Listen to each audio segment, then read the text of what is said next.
Hello, I'm Autumn McGraw. I'm Isabel Brownlee. And I'm Ryan Blakely. And you're watching Cougar News.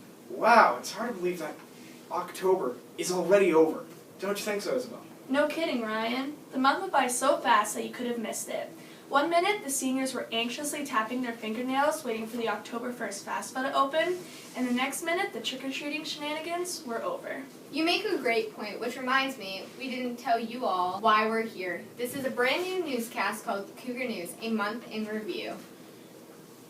It's where we take a look back and remember what happened over the past month, and of course inform you of new announcements to come for the current month, so you won't miss a thing. So, first, let's review all the October highlights and things we're not proud of.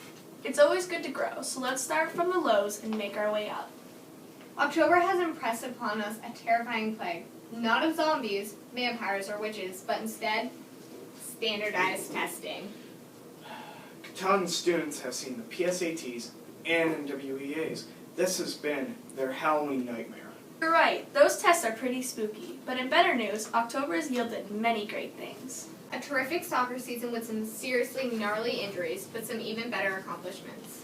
Community service projects that are feeding the community and saving lives, all at the same time. And let's not forget about those holiday spectaculars, Haunted Trail at the Lumbermen's Museum, and the Spanish classes presenting Dia de los Muertos. Before we take a deeper look into last month's highlights, though, it's time for a couple Cougar compliments. To Miss Timberlake from the seniors, thank you for writing our college recommendation letters. To Penny and Kathy from the seniors, thanks for dealing with us in all of our senior paperwork. To Miss Cedar from Shelby, thank you for bringing my mom to the hospital when she hurt her ankle. So, soccer. A season of ups and downs, but mostly ups. Our boys team may not have made the playoffs, but they ended their season on a high note. During the last game of the season, the boys played into double overtime to rise victory over Washburn. With a 3-2 home game win, Jacob Perry scoring the winning goal. Also in this game, senior Jacob Lane scored his first and ever high school goal off a penalty kick. The 6 seniors, Caleb Giles, Blake Howes, Garrett Ham, Jeremiah Roderson, Jacob Lane, and Brady Kalin, left the field for the last time in Katahdin High School soccer uniform, but they left a legacy behind them. The boys worked very hard this season despite sustaining some injuries, the most severe of which was junior Bradley Holtham tearing his ACL.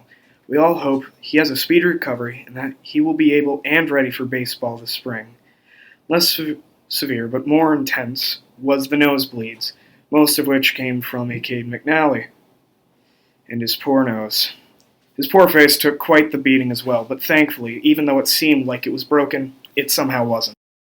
The girls' team had a particularly great season. With a 10-3-1 record, the girls earned themselves the number 6 spot in the playoffs. They breezed through their prelim game, beating Shed 4-0, which earned them a quarterfinal game against the 3-seeded Central Rustic Panthers. Unfortunately, the girls' season ended with a 5-1 loss against Central Rustic, but they fought to the end. 2 senior girls, Jordan Gardner and Savannah O'Hara, played their last soccer game as a Katahdin Cougar, but the friendship and team spirit that they developed over the years will stay with their teammates in the seasons to come. In other news, community service through the school has been on a high. In the beginning of the month, Mrs. Cullens hosted an American Red Cross blood drive. According to the Red Cross, 1 pint of each person's blood has the ability to save up to 3 lives. With 10 plus people making a donation, more than 30 lives can potentially be saved through this blood drive. Also this month, NHS members helped feed our local communities, Aroostook County and the state of Maine. On October 24th, nearly 100 students from various chapters around the county helped Catholic Charities of Maine and Good Samaritan Food Bank harvest fresh root vegetables.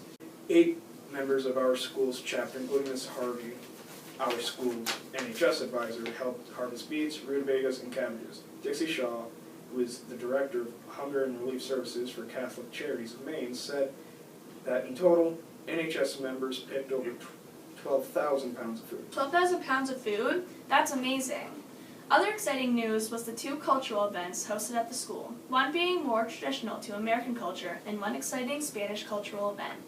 On October 30th, Katahdin ASP put on a haunted trail at the Lumbermen's Museum. This event had a great turnout for all ages, with snacks, pumpkin carvings, and scares. It was a fun evening for all.